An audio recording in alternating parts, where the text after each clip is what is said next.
Bonjour les amis, bienvenue sur Metify, la chaîne de l'actualité crypto et la chaîne qui met en lien les outils du Web 3.0 et bien évidemment qui fait le décryptage des crypto-monnaies et du Web 3.0. Alors sans toutefois tarder, nous constatons une chose, c'est quoi? C'est que le portail de déclaration est ouvert et apparemment il est possible pour nous de récupérer les fonds que nous avons laissés sur FTX.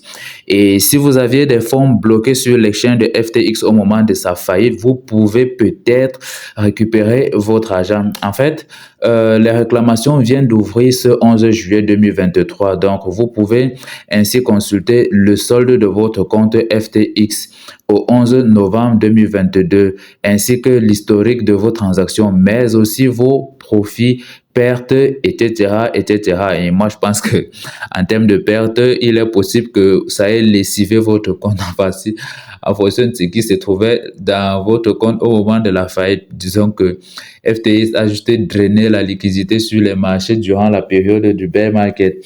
Bon, après, je ne sais pas si on est toujours en bear market ou nous ne sommes pas, mais bon, sauf peut-être pour ceux qui ont laissé des jetons en stacking. Bon, là, à partir de là, on pourrait réfléchir sur le potentiel gain qu'ils ont généré. Et jusqu'ici, je reste pas convaincu. Pourquoi? Parce que si ils ont laissé des actifs qui ne sont pas des stablecoins sur la plateforme en stacking, il est possible que actuellement l'actif ait une valeur plus ou moins égale à moins 98% de ce qu'ils ont déposé au tout début.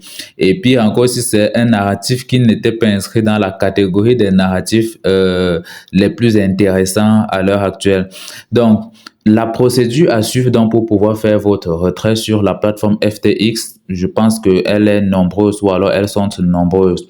La première va consister déjà à vous connecter sur le site avec les identifiants que vous utilisez sur FTX. J'espère que vous ne les avez pas perdus.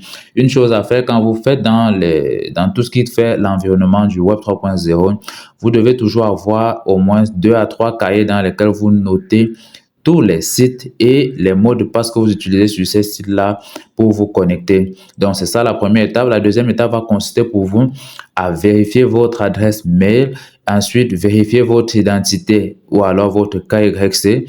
Ensuite, vous devez,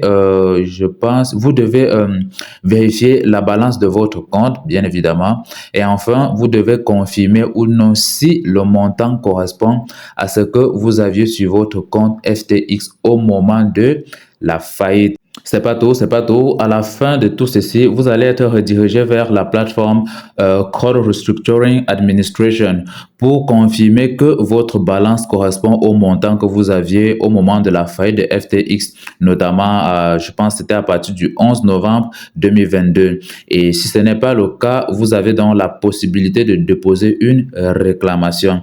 Alors, ce sera tout pour l'actualité présente et n'oubliez pas de vous abonner, de cliquer sur le petit pouce bleu ou le petit cœur rouge en fonction du réseau social et n'oubliez pas que sur cette chaîne, nous faisons le lien entre la psychologie clinique, les outils du Web 3.0 et bien évidemment le décryptage de crypto-monnaies. Alors, abonne-toi.